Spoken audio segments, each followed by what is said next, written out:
Welcome back to Mental Health on Youth podcast. We are sitting with Dr. Imran Versi, and this is our third and final episode. Today we're going to talk about home environment causing mental stress. So our first question is, how does home environment cause mental stress in youth?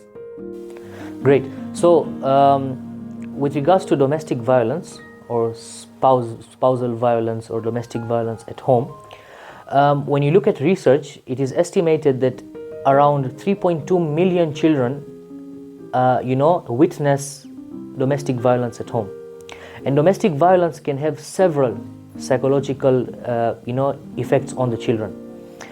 For example, children who witness domestic violence at home can end up having many cognitive, behavioral, and physical symptoms. And they are at very, very high risk of getting anxiety and depression. And they are also at very high risk of getting having externalized behaviors like fighting, cheating, lying, bullying in school. Most of these bullies in school that we see, many times they have a background of witnessing domestic violence at home. So even the witnessing of domestic violence for children has a very long-lasting effect. Right. So do all children who witness domestic violence at home, do they exhibit the same symptoms? Not really. There's a range of various symptoms. For example, preschool children will lack feelings of safety. They'll have regressive behaviors, and then school children will have very aggressive behavior, frustrations, anger, etc. And then the middle-aged and forward will have a very, very high likelihood of going into substance use.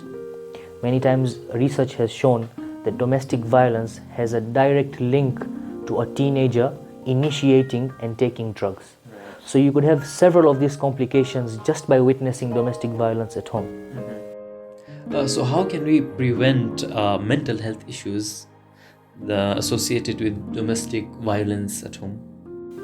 So to begin with, before we even go into the children witnessing domestic abuse or violence at home, it is very important for us to note and for parents to take note that when parents have this type of physical altercations between them in front of the children, they need to realize that this might have long-lasting and permanent and sometimes even irreversible effects. So for example, if the child goes into drugs, the chances of relapse are very high. So parents need to realize that they need to tone it down a bit in front of their children, and they need to take their problems to the room separately. And also, if there are issues at home, then parents need to sort it out with, in terms of seeking medical help, seeking professional mental help, counselors, be it psychiatrists, etc., so that they can resolve their problem, so that their problem remains in their bubble and does not get transmitted to the children, who then can have long-lasting effects. With those are parents. With regards to children now, sometimes, especially with regards to domestic violence and mental health, it's very difficult to pinpoint or to notice something very acutely or very fast. It takes time, as we mentioned the red flags, right, in the previous episodes. Whenever a teacher, and here teachers also have a very big role to play, because almost always children who are witnessing or experiencing domestic violence at home will exhibit those symptoms at school. Right. So as we mentioned, dropping in academic performance, lack of attention and concentration in class. The same student used to perform so well, used to be so attentive in class, suddenly attention span, memory span is low.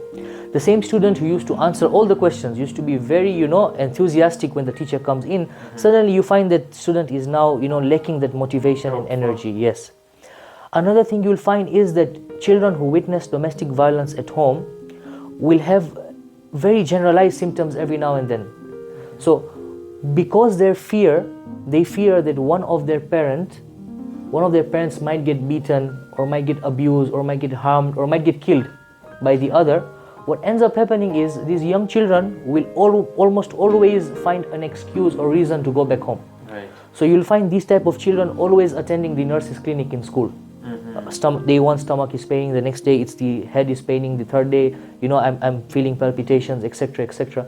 So you'll find that the nurses chambers will be filled with these students at a regular basis, right, with no known cause.